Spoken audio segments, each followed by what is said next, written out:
Welcome to Tales of Terror, the Pontianak in Malay Mythology. I'm your host Aryan, and in today's episode, we delve into the shadowy realm of one of Southeast Asia's most feared supernatural beings, the Pontianak.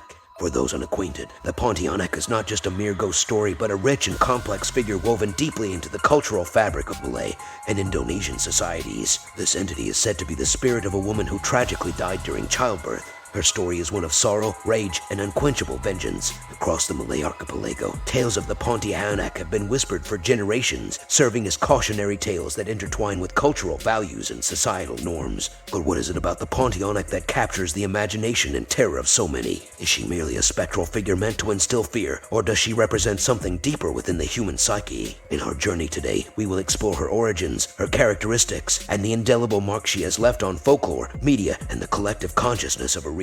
So sit back and let's unravel the mystery of the Pontianak, a tale as haunting as it is fascinating. In our exploration of the Pontianak, we delve into a narrative that is as rich in history as it is in horror. The Pontianak, or Kuntilanak as it's known in Indonesian folklore, is a spectral figure born out of one of the most profound and painful human experiences, the tragedy of death in childbirth. This spirit, often depicted as a woman, emerges not just from the physical act of dying, but from the depths of despair and unfulfilled maternal longing. Her story is a tapestry woven from the threads of sorrow, injustice, and the primal fear of the unknown. The origin of the Pontianak is rooted in a tragedy that transcends time, the death of a woman in childbirth. In Malay and Indonesian folklore, it is said that when a woman dies during this critical moment of life-giving, her spirit becomes restless. The trauma and pain experienced in those final moments are so profound that they anchor her to the world of the living. The Pontianak is thus a manifestation of that agony, a specter caught between life and death, unable to move on and fueled by a vengeful sorrow. In many stories, the Pontianak seeks retribution against those who wronged her in life, or sometimes against men in general, as a representation of her unresolved anguish. She is often depicted as preying upon unsuspecting individuals, using her ability to transform into a beautiful woman to lure her victims before revealing her true, terrifying form.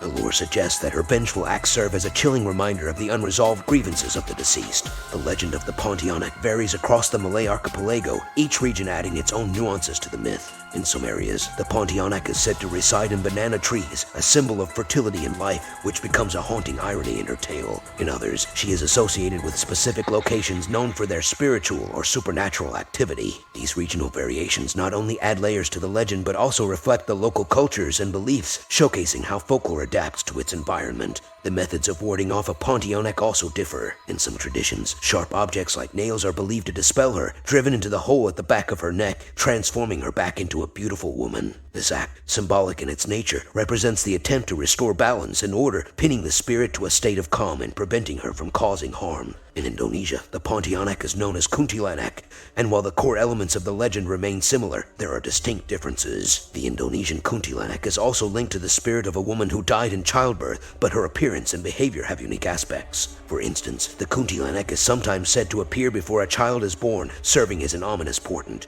The Indonesian version of the legend also delves into the theme of unrequited love and betrayal, with some tales suggesting that the Kuntilanak was a woman betrayed by her lover, adding a layer of romantic tragedy to the myth. This variation reflects the cultural nuances of Indonesian society, where themes of love, betrayal, and justice are prevalent in folklore. The concept of a vengeful female spirit arising from the tragedy of childbirth or betrayal is not unique to Malay and Indonesian cultures. Across the world, various cultures have their versions of this spectral figure. In Slavic folklore, for instance, the Rusalka, a spirit of a woman who died unnaturally, shares similarities with the Pontianak.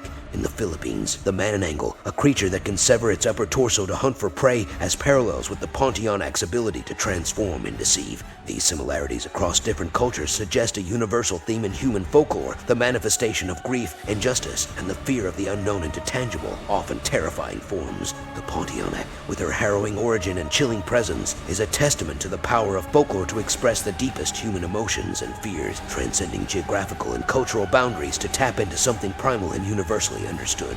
In conclusion, the story of the Pontianak is a complex tapestry of cultural beliefs, societal fears, and the universal human experience of dealing with loss and the unknown. From the Malay Pontianak to the Indonesian Kuntilanak and similar figures in other cultures, this legend continues to fascinate, terrify, and intrigue, a timeless reminder of the power of folklore in shaping our understanding of the world around us. The Pontianak, a figure shrouded in the mystique of Southeast Asian folklore, is as enigmatic in her characteristics as she is in her origins. This spectral entity, known for her haunting presence, embodies a blend of physical and supernatural attributes that have cemented her as a figure of both terror and tragic beauty in Malay and Indonesian mythology. At the core of the Pontianak's physical description is a dichotomy that plays on the primal fears and allure found in many mythological beings. Typically, she is depicted as a long-haired, pale-skinned woman dressed in white, symbolizing both her purity as a woman who died in childbirth and her ghostly nature. Her beauty, however, is a deceptive veil that masks her true, horrifying form. This duality in appearance reflects the Pontianak's liminal status, caught between the realms of the living and the dead.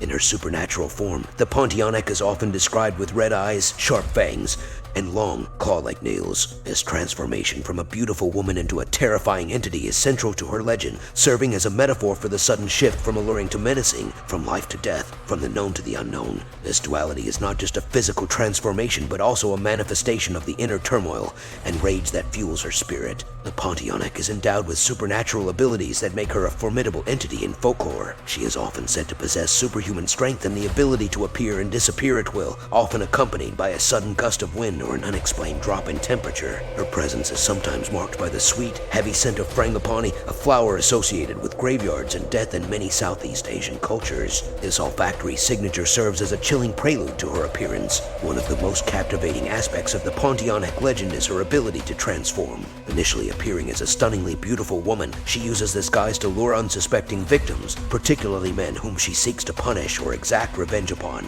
This transformation plays on the theme of seduction and betrayal, a common motif in tales of supernatural beings. Once she has lured her victim into a false sense of security, the Pontianak reveals her true form. In this transformation, her face contorts, her eyes become bloodshot, and her mouth widens into a grotesque, fang-filled grin. The sudden shift from beauty to horror serves to disorient and terrify her prey, heightening the sense of danger and unpredictability associated with her. The presence of a Pontianak is often foreshadowed by distinct, eerie signs. A common harbinger is the sound of a baby crying, believed to be a lure used by the Pontianak to attract attention. This sound, coupled with the sudden fragrance of frangipani, creates a sensory warning that sends chills down the spines of those familiar with her legend. Another signature sign is the appearance of scratches or claw marks on the bodies of her victims. These marks are not only physical evidence of her attack, but also symbolic of her deep-seated anger and desire for vengeance. In some tales, it is said that looking directly into her eyes can result in temporary or permanent blindness, a testament to her fearsome power. In regions where the belief in the Pontianak is strong, her presence is often taken seriously, with various protective measures and superstitions in place to ward off her malevolent spirit. These range from keeping sharp objects close by, as it's believed that the Pontianak can be driven away or even killed by piercing the nape of her neck, to avoiding certain areas known to be frequented by her, especially at night. In summary, the Pontianak is a complex figure characterized by her striking physical and supernatural attributes, her ability to transform from a symbol of beauty and purity into a manifestation of terror and revenge, and the distinctive signs that mark her presence. Her portrayal in folklore reflects deep-seated cultural fears and beliefs, serving as a powerful symbol of the consequences of unresolved grief and the primal fear of the unknown. The legend of the Pontianak continues to captivate and horrify, a testament to its enduring power in the collective imagination of Southeast Asian cultures. The Pontianak, a spectral figure steeped in the folklore of the Malay archipelago, wields a significant influence on the cultural psyche, customs, and beliefs of the region. This enigmatic entity, born from tragedy and cloaked in terror, extends far beyond the realm of mere ghost stories, embedding itself deeply into the societal fabric and everyday life of the Malay people. The legend of the Pontianak has shaped various local customs and beliefs, reflecting the community's efforts to understand and cope with the supernatural. In many parts of Malaysia and Indonesia, tales of the Pontianak are more than folklore. They are cautionary tales that serve as moral lessons and warnings. The story of a woman who becomes a Pontianak due to the circumstances of her death often carries underlying messages about the importance of community support, especially during childbirth, and the need to respect and care for the dead. Moreover, the Pontianak has also influenced beliefs about the afterlife and spiritual world. In Malay culture, where spirituality is deeply interwoven with daily life, the Pontianak is a reminder of the thin veil between the living and the dead. Her presence reinforces the belief in a parallel spiritual realm where unsettled souls roam, and the importance of rituals and prayers in providing peace to the departed.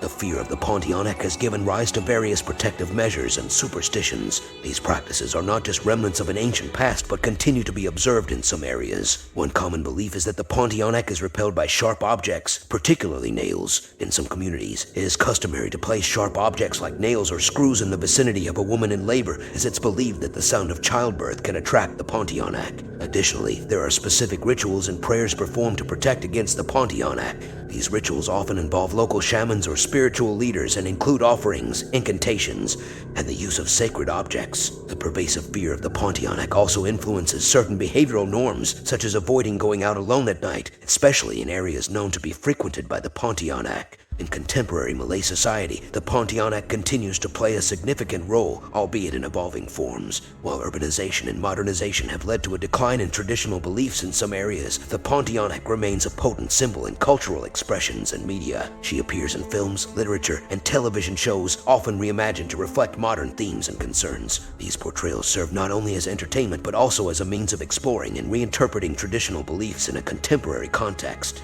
The Pontianak also serves as a cultural touchstone, a way for contemporary Malay society to connect with its heritage and folklore. In a rapidly changing world, these tales provide a link to the past, preserving a sense of identity and continuity. They are a reminder of the rich tapestry of myths and legends that form the backdrop of Malay culture. Furthermore, the Pontianak remains a subject of fascination and study. Academics and enthusiasts alike delve into her origins and manifestations, exploring her significance in the context of gender, society, and the supernatural. This scholarly interest underscores the Pontianak's role as more than just a figure of fear. She is a window into the cultural and historical nuances of Malay society. In conclusion, the Pontianak is a figure that transcends her origins as a vengeful spirit in Malay folklore, influencing local customs, beliefs, and contemporary culture. Her presence in the collective consciousness of the Malay people is a testament to the enduring power of folklore in shaping and reflecting societal values and fears. The Pontianak not only serves as a cautionary figure, but also as a symbol of the complex relationship between the living and the spiritual world, highlighting the rich cultural heritage of the Malay archipelago. As society evolves, so does the legend of the Pontianak, adapting and enduring in the minds and hearts of those who continue to tell her story. Delving into the realm of the Pontianak, we encounter a myriad of chilling anecdotes and encounters, each narrating a brush with this fearsome specter. These stories, passed down through generations, are not mere fabrications, but are deeply ingrained in the cultural consciousness, reflecting societal fears and values. In examining these tales, we also uncover the narrative structure that makes them so compelling and enduring. In the rural villages of Malaysia and Indonesia, where the nights are still and the forest dense, stories of encounters with the Pontianak are particularly vivid. One such tale recounts the experience of a young man who, while walking home through a rubber plantation at dusk, heard the unsettling sound of a baby crying. As he quickened his pace, the crying intensified and a sweet, floral scent filled the air. Suddenly, a beautiful woman appeared before him, her white dress billowing in the windless night. Overcome by her beauty, he approached her, only to be met with a face that transformed into a grotesque mask of terror. Narrowly escaping, he later found claw marks on his back, a permanent reminder of his encounter. Another account tells of a fisherman who, while casting his net by the river at night, heard laughter echoing from the nearby trees. The laughter turned into sobs, and as he turned to look, he saw a figure in white floating towards him, her long hair obscuring her face. Paralyzed with fear, he recited a prayer, and the figure vanished as suddenly as it had appeared. These stories, often shared in hushed tones, serve as cautionary tales. They warn against venturing out alone at night and underscore the importance of spiritual protection and awareness. The recurring themes of deception, danger and beauty, and the unexpected nature of the Pontianak's attacks reflect deep-seated societal fears, fear of the unknown, of untimely death, and of forces beyond human control. The tales of the Pontianak resonate deeply with societal fears and values. In many of these stories, the Pontianak preys on individuals who are alone, highlighting a societal emphasis on community and the dangers of isolation. The transformation of the Pontianak from a beautiful woman to a horrifying entity speaks to the fear of betrayal and the deceptive nature of appearances. Furthermore, these stories often carry moral undertones. The Pontianak is sometimes portrayed as a vengeful spirit seeking retribution for wrongs committed against her in life, reflecting societal values of justice and the consequences of immoral actions. Her frequent association with childbirth and maternal grief also touches on the cultural reverence for motherhood and the sanctity of life. The narrative structure of Pontianak tales is characterized by a buildup of suspense, a climactic revelation, and a resolution, often leaving a lasting moral lesson. The stories usually begin with a mundane setting, creating a sense of relatability and normalcy. This is followed by the introduction of supernatural elements, the crying of a baby, the appearance of a mysterious woman, or unexplained phenomena which disrupt the normal flow of events. The climax occurs with the revelation of the Pontianak's true nature, a moment of horror and realization for the protagonist. This is often followed by a narrow escape or a protective action, underscoring the importance of spiritual awareness and defense. The resolution of these stories typically leaves the protagonist changed in some way, be it physically marked or with a new understanding or respect for the supernatural. This structure not only serves to engage and thrill the listener, but also to impart lessons and reinforce cultural values and beliefs. In summary, the stories and accounts of encounters with the Pontianak are rich in cultural and psychological significance.